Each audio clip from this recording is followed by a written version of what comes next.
So where does the Mauler tank toy comes from? So the purpose of this video is not to discuss, like some other videos have done, the origins of the real life vehicle that inspired the toy. I am more interested in the toy itself. Where does this toy comes from? Like, how was it made? So from what I've found around, going on the webs and looking around, there was at one point a presentation drawing, and dating as far back as, shall we say, 83, 84, traced our bio to Greg Bernson, who is credited with the flag, the tomahawk, the maggot, and the Mauler. And of course, I'm going to skip on the real vehicle, but this is just to show you a few pictures. It looks like a Sheridan size, very light, small vehicle, very compact, very attractive, very sleek, and so many elements that are spot on what the toy ended up with, including the color. 5 wheels instead of 6. And see in magazines, there were competitions. So this is our Mauler. And Popular Mechanics, that issue was in 1988. So the Mauler being designed, considered, started as far as 83, 84. It takes at least 9 months before it hits the toy stores in late 84 for 85. So it's impressive that they seized the vision. Notice the similarities on this picture when it was an advanced concept that, well, I guess was published. It was not top secret, but you can see even the tree line. So many details got carried on in the presentation drawing. 5 wheels like the real thing, the headlights, and yeah, so it carried. So here's a picture that I found. This was from the Toy Fair catalog for Hasbro 85. This is not the toy. This is the pre-production prototype. So a couple of hints here that are interesting.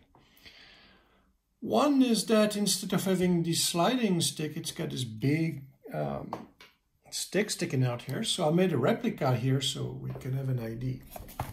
And let's understand why and where is it? So the production model has this shifting knob, which enables the turret to turn all around, no problem. This long thing might be in the way. And also a child might break this thing. So we could assume that, sure, you make it out of metal, that's going to cost money. Or you made out of plastic, might break. So this is a change that was made for production. But the position of it, if you notice the notch, it's exactly the position in line with the driving wheels. So this meaning that was really the fork that was shifting left to right. Another feature that is interesting is this vehicle does not have snaps. So if we look at the barrel has snaps holding it together. So does the front hull. And we do not see that here. So they had a different way of putting it together. Very, very close to the production model as far as, you know, the hull. And then, yeah, look at the front. The front does not have the snaps. And the mud flaps are very thin. And here's another thing that attracted my eye was the wheels, the tracks, and the idlers. So let's look at the idler here. So here's a production idler. And it's different. So this idler here, which I've taken off, actually comes from, I mean, as a strange similarity to a Bandai 124 scale M60. And these are the main wheels. Same diameter, same detail. The bolts, the spokes. So this is what ended up on production for the Mauler. But if we look at the picture of this catalog picture here, it's got spokes. It's got holes through. And it turns out, say we look at the tracks. Let's look at the tracks and the wheels. So if we compare our stock wheels with the bolts on the inside and there's no detail. It's completely flat wall. While these ones have like the real steel, the pressed steel, the ridges, and excuse me, and the rubber tires that has been painted, and you see the rim. So I traced that back to Tamiya kit that was initially released in 1967. It was a 1/25 scale Chieftain. All right, so let's look at it. So here is, remnants of it. And it's interesting because it has the same hull length, same hull width, and it has even the bogie system. As you can see, the wheels match the size, the width. So it is, essentially, it is my book, this is the ancestor of the Mauler. And here I spray painted the idler. These are the Chieftain idlers. But notice how these idlers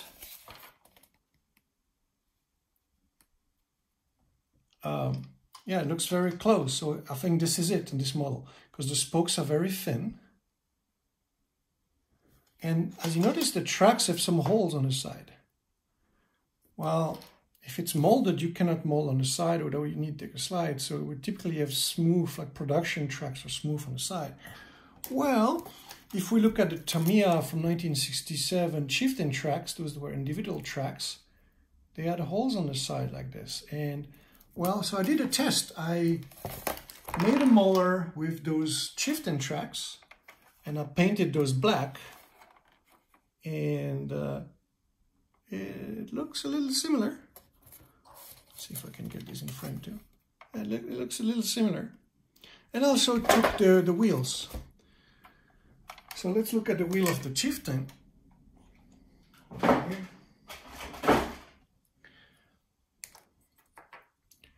And it's made of the real thing, right? So there's the pressed steel. The only thing is the hub is protruding forward a lot. They recessed that.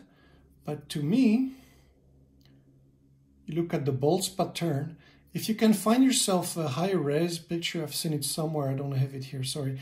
But you can even see the dimple. There's like 5 or 6 dimples outside. You see those here? So it's safe to assume, I'm speculating, that this Mauler prototype here used Tamiya Chieftain tracks, wheels, idlers, and yeah, nothing wrong with that. It's pretty cool to find, where it came from. So I'm attempting that maybe one day I'll make a replica, which is what I tried here, except I got my my suspension in the way. Now, another thing that's worth noting here is a lot of the Mauler prototype have with all these holes on top. So I'm speculating initially that there was a controlled column that goes through, because if you open the Mauler, there's a big hole in the turret that's concentric, and I thought maybe they want to do like the Mobad, they wanted to steer the tank from the top. But then all these holes, to me, here's my latest speculation, is since they were driving with the stick, I suspect that they either wanted to make an RC with an infrared transmitter, or they wanted to have some kind of light and sound feature, or light, flashing light, or something, because you can notice how they have they needed to have all these holes. So it could have been an infrared receiver for radio control, or it was a light and flashing light feature that they wanted to have. What I cannot explain is why there's holes underneath as well, because if it's a receiver or flashing, just the top would be enough, but see, there's holes there. Now, another thing I want to show is, let's look at the Chieftain detail here, and notice how there's a vent in the back here. So I'm gonna take it from the sprue. So there we have it. And that is a funny coincidence. It is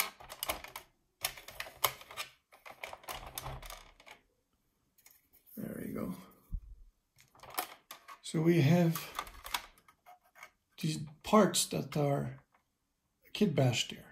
So some people have accused the kitbashing to be lazy or to be inappropriate or whatnot. I disagree, and I gotta explain you this. Like, for example, somebody pointed out that the lights here are actually tank idlers, rollers.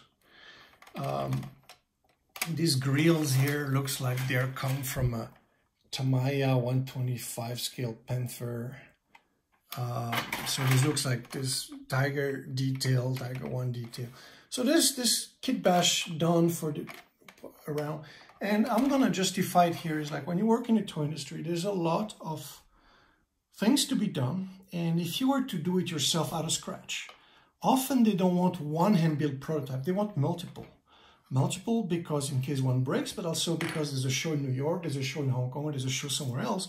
So it would be a common practice that, for example, in the catalogs, they would have, you know, we need a model for the catalog, we need a model for somewhere else. So the model shop designers would be asked to build several copies. So if everything is done by hand, if you are going on the lathe to make those things and then casting those, it's one method, but it's time consuming because, you know, the casting in, you know, silicone molds and whatnot. So it does make sense to kitbash, and a lot of details, I mean, you save time. So it's kind of a normal practice. And most people did not know, and I just admire, like, for example, the details inside the Mauler. I suspect these could be from a Tamiya kit, Tiger 1 with interior, or a Revell kit of batteries, or it could have been made from scratch. That's possible too. That's possible too. Now let's look at the tracks. The Mauler tracks, the production that we ended up with, are a belt type, and I found those. If we look at, you know, of course, the Tamiya used individual links. There's no way they're going to do this. But I found that Nico was making RC tanks in the late 70s. Those were premium items. This one here is a reissue Sherman. And, well, the original Nico tanks used rubber tracks. The reissue were PVC. And what they've done is they have the same style. They had the pin. So it's a one-piece belt, one-piece molded rubber or PVC. And then there's a metal pin link in it. And this is how they were made. So the Mobat carried this over. And what is kind of interesting is that the Mauler used the holes for the sprockets to fit into, but yet he didn't. He just fed the horns and drove the horns. And also went for a little narrower, because if it was wider, I think they discovered that it was rubbing on the inside of the hole where the ribs are for the track guards. So it's one of my criticisms is the tank looked very sexy, but then for production, the tracks were a little too narrow. But it is what it is. Overall, it's a very successful toy, very well made. Really applaud it. It's a great platform. It's just kind of interesting to see what else have I found on this vehicle. The side skirts, for example, look like they were inspired by the Abrams. The Abrams A1. So I don't have one here. I have, unfortunately, a newer one. So the early Abrams had a smaller gun, which was the L105, L7 from 105 millimeter. And you notice we've got the sling underneath to step on, the hinges. So those details seems to have been carried over. Same with the grill here, it's missing the detail. But so those have been taken, as same as the rear engine deck. So that detail, that style has been carried over the Mauler. We have it here. And yeah, on the side skirts, you can see all that. And then the mesh here.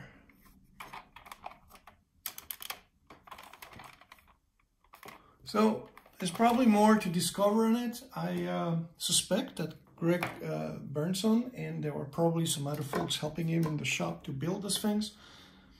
These guys like trains, like models. So there's one thing in common when we look at G.I. Joe is that from Kirk Bozigian to Greg Burnson to all these folks, they were into models.